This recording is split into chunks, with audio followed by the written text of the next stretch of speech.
Well, COVID-19 impacted a variety of businesses in assorted ways. As part of our continuing series on how businesses have adapted, today we explore Cocoon Yoga Lab of Bentonville. Owner Tammy Mores' yoga studio wasn't even a year old when the pandemic altered her business strategy.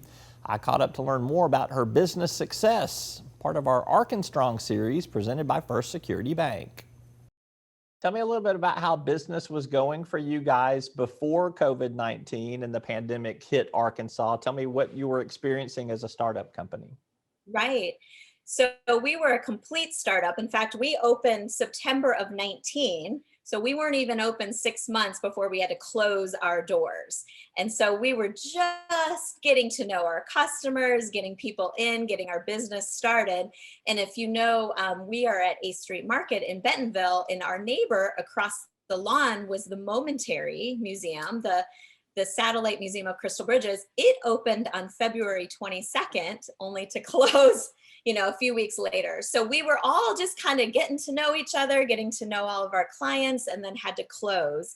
And we flipped from being live in the studio one Tuesday afternoon. We closed the doors at 1, and by 6 p.m. that night, we were virtual. And so we took our entire schedule, minus the aerial classes, virtual, and flipped and pivoted very quickly. Not having a savvy tech background, it was very interesting learning, mics, what we could use for music, how to position cameras and angles. There was a lot of quick on the fly learning. Luckily, our clients all stuck with us. They pivoted right with us. They didn't want to lose out on that experience. Now, I think just like everybody, when they closed us, we thought 2 weeks, maybe. We got to be back in business in 2 weeks, and that didn't work out for us so well. We ended up being closed 55 days. And then when we reopened, we were on very, very tight guidelines of how many people we could have in the studio. Right. So tell me where you are today. Is it 100% back online? Are you taking some of the virtual stuff that you did during COVID-19 and offering kind of a hybrid membership class? We have it available if people want to purchase our digital library. We actually have stopped unless somebody has a special request. If one of our members is traveling or something, we have turned off filming every day because we are so experience based. You really can't do aerial yoga virtually, can't do paddleboard yoga, some of the other things we offer virtually. And so we had a library of close to 400 classes filmed.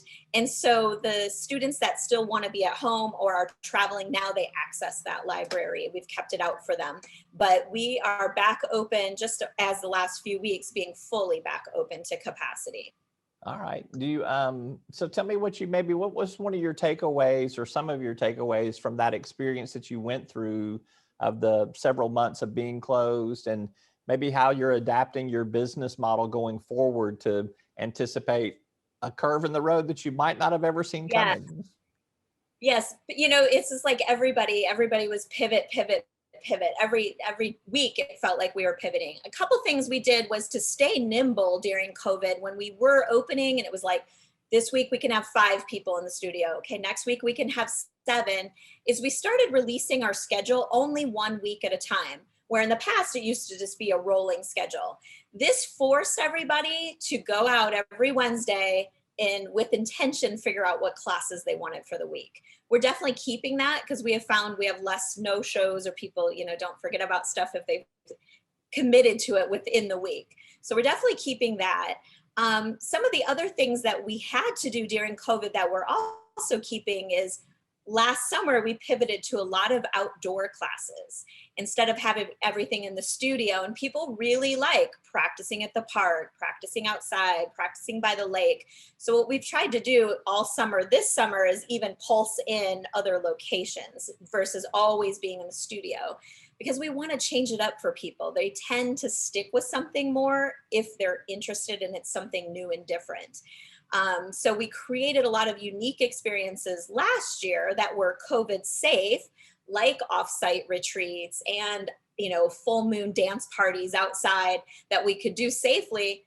We're still doing all of that now. That was definitely a big thing. I ended up renting 2 local wedding venues that had lots of space versus my studio being 1,000 square feet. And we're continuing to use them this year because we can have even bigger events at those. So it helped out other businesses, they helped us, and it was a win-win that we're definitely keeping. The So other thing that we did while pivoting is we added a lot of merchandise because we found that people weren't traveling and they weren't getting out and shopping. And so if most of our clients we found would Zoom all day and then come to the studio at night, and we were like the only place they were going during COVID. So we also became like their gift shop.